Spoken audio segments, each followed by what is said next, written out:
Ule tuna hianin my world episode 4 karon tire meka chonin voina hi chuan thil sang kan ti dona chonin thil mu ti du chu pok ani boka chuan sort like kan sugar against pon kan la photang chuan ka channel hi lo subscribe lo ni chuan lo subscribe pin lo like mu se daira chuan tuna kan eo chuan am sign hei lai munga chuan hei zau da win ai ka field very close siam pela ai torch kada chau mai mopsan pen lo nan chuan ka thlai ho hi la le lokela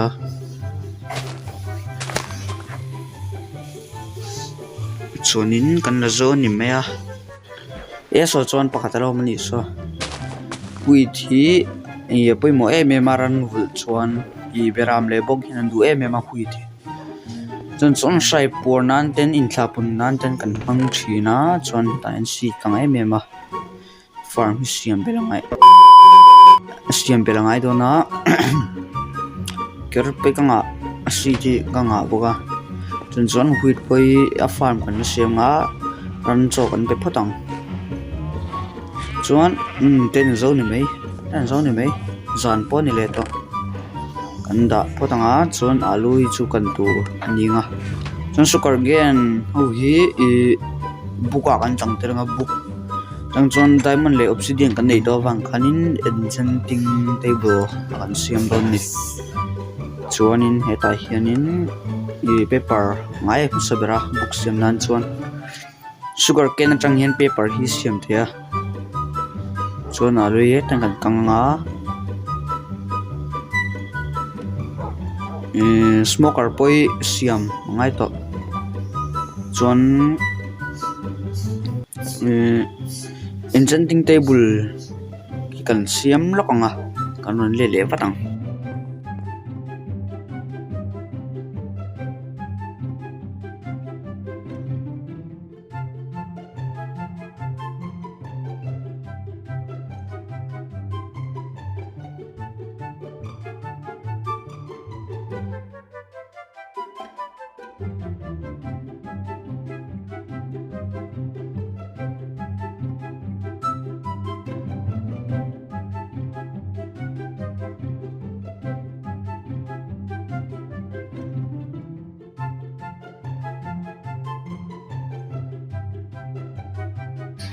tiang khanin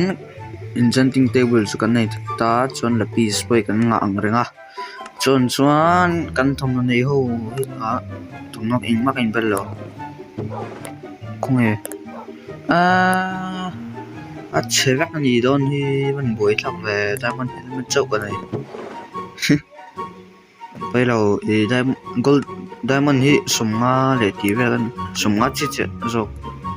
kan ya chuan dai tur tho angai la dai emang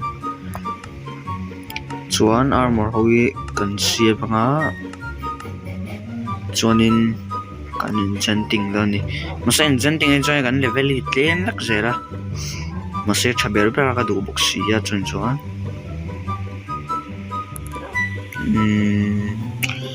kan enchanting zoyanga chuan karon le watang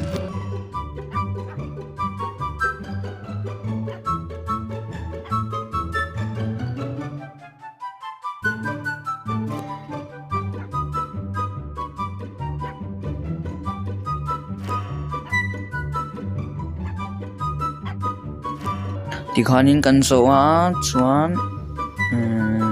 san to tat mai chuan kan mut main thil tlem kan tilok nga kan rem fel lokang chuan kan rem fel zawa chuan kan mu phatanga naktu ka kan ran vel te kan thatanga chan chu kai kan in chan hen hei an teu train chu wan a tha kan ran ni kan nga to boka kan that chau don ni anu yom vak lo tura ngai la chan chu aran thlapung le nga zelawa puitlin maro puisia chan kan that lakang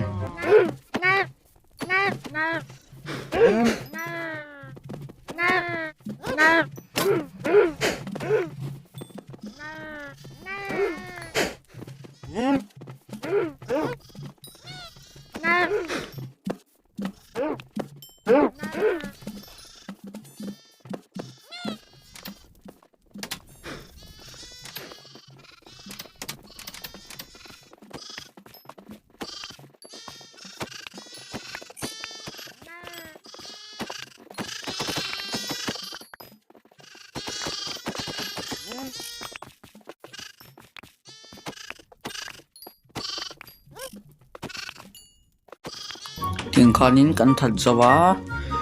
chuan hei kan level hi 23 a chholia sang le satani chuan hui thian kan sai por le lokanga that zo che mai la tiếng khan fa nei le se chuan kan da si le photanga 14 huit huit potem le to se chuan hei tiang ban hi so ta son da chau ngai do na kan feel thar siam a son ma se hem episode cho kan si lo nga hem episode kan ti du chune dara kan kalanga fortress kan kaldoni ma se chitingin a soirik ma thailo a chan chu ei zon hi a harve me ma chon hei hin hong hian nem te khi ka hmuwa in intimate thei ni ka sei du ngema cho kan ui ming de kha kan ui paruk nge panga kan yo ui paruk kan neng ka sia chonin pa hianin kan ti tu chu kiki kan tinga zawa chang mai kan nei leng ka sia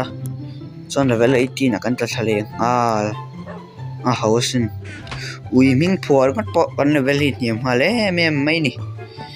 chuan ta hianin kan vua shilonga kan bun shilonga kan ero nei te hi chuanin hota kan chuang ai chumain kiki kan sai tang khami pa pon lo mi chia pon lo chuan kiki kan ti doni sap mi pa le mi chia ni lo chuanin in noi lama kan chuk lenga kan ui dang te khan an lo hak hlel em doni cho kan alu kan hi kan thei hil dei maya chun cho kan la le lok nga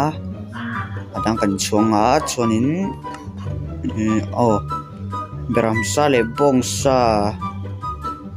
chungmang smoker kan nei ngai nge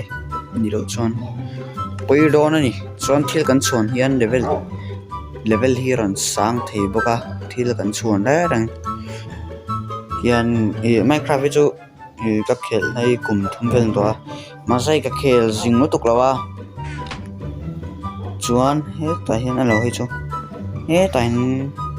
zawa zawa chon hei mingte hi khoyang eo so da sun mingte hi mingte nia thop mai chuan fela hi fela chuan spike thakop mai in me tur tak in ron sei ni chuan mai kan nei shat pukhu ma kan mai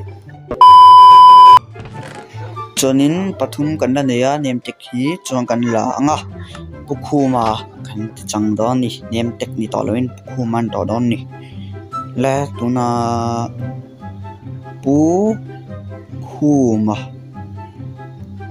mai common khop mai common takani pumaka te ti sala pukhu ma common tak ola tuna chon pukhu ma kan nei to chakop mai chon kan thil chon lai hi zo trap lo đâu chọn hay chú bắt đầu trap lo đâu xuống number 17 là kan ta sa chuan kan block nei ho hianin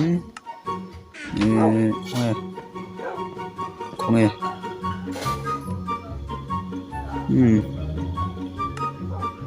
son khat ei tura kan da si phatanga chuanin hei nga tinge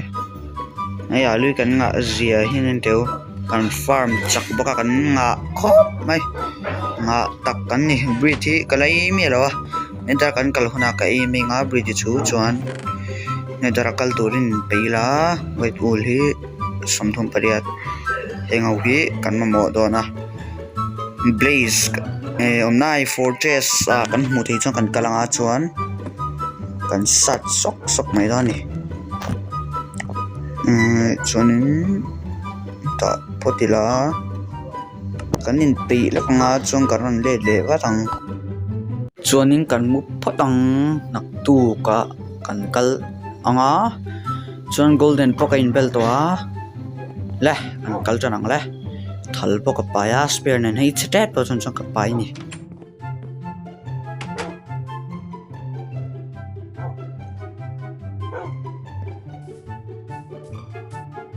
in practice nang inge kango so yo beram so le ka thiam zia tuna kan lo enang thuk kha ni mai ni ha kha ni mai mo cha thei ve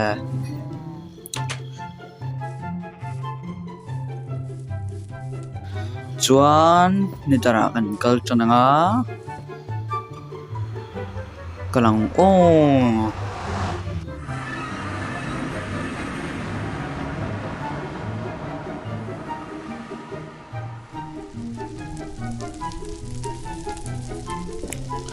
chuan kan thleng ta nghe zia gas mo ai ngatinge ai ni dar portal siam chutanga nga alak themi lo mana ka kal na ka mun le aya min hit chuan kan ven chinang fortress kan zon don chu fortress kan zonga khoidam change kal tura chuanin pause singa chente u chuan ekhi ka pause singa chuan kan khen vele karon review sang chuanin hei kan thleng ani mela pon lama kawma chung lama kalul lawa chuan tlain lu thela thanga tangan lu teng luna kom shimang chuanin lai zelila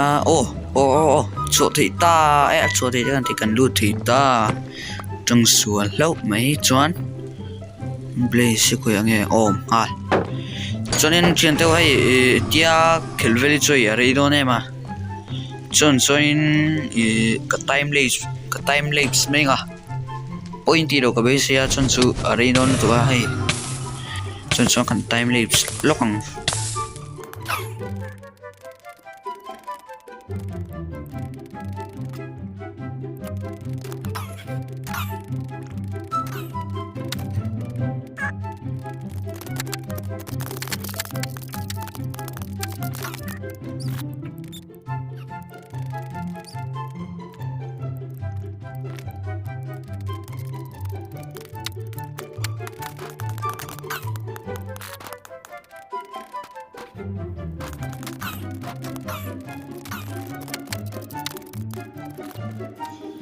chuanin kan de le photanga chuan 24 guess full kap ero kap to lo ni kha chuanin hai in mong hen 24 level karon chawlia chon hai kain ei pora ka ho chunga ka kat le zawa chon time lapse sapon hai mob spawner base spawner vel ka ka ti chirai ka alang lo mai thia time lapse chumpang kala kat sam ni achan chu time lapse chumpo hanin hei ari em thawa ka smooth to lo vakani time lapse kai nei mong khanin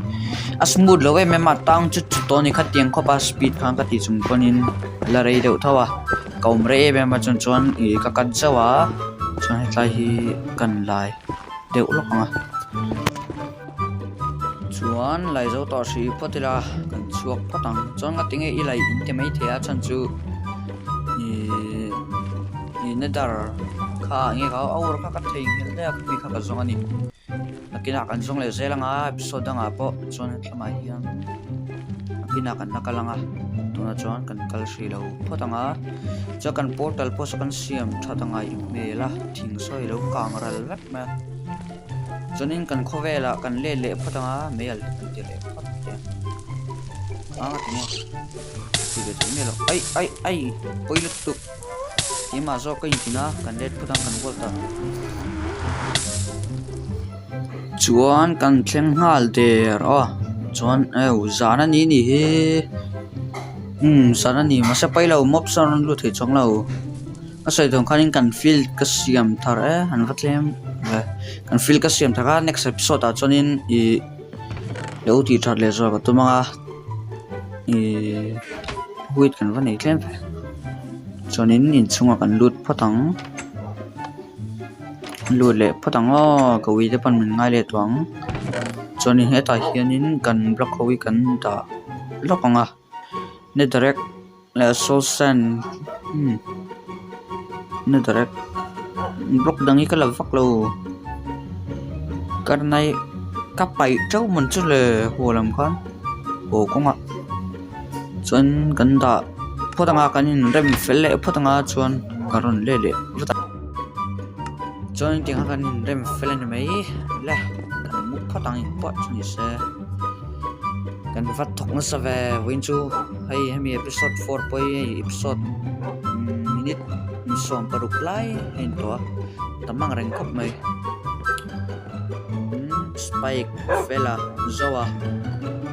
chuan mintea pukhuma le adang te chuanin crafting table a hianin smokers in da kan en lokanga furnace chu angai nge nge ya smoker hi kan siam lokanga chuan karon le lewatang chuanin smoker kan siam theita panhi furnace kan nei sa nen smoker a hianin thili kang chak bi ke me ma thaya me mani furnace sa chana kang chak zo a chuanin video hei sei khop me a kin thla sungang ha chang em video sei a to ke ka tum poni big ra ma se ni hei thil ti lak ro tai om ve thei ni chuan lo thiam samula ma se tun he video thanga hei lo la en char thanga chu lom thu karon soya ka video te hmuna min lo ti a in lo ti chuan kalom em ani chuan kan kanga smoker hen kang chak tak ani smoker hi man chi ni sa vel kana chuan video hi ka top to don mai nga hei min som pasari vela in to a chuan tun thlanga in ni chuan lom thu ka soi tak meu mewa ka video te hmuna mi lo ti ni chuan min lo like ka min lo subscribe to le ka video min lo share sak zel dung karon dil chawa chuan tu tan chuan bye bye ve ko le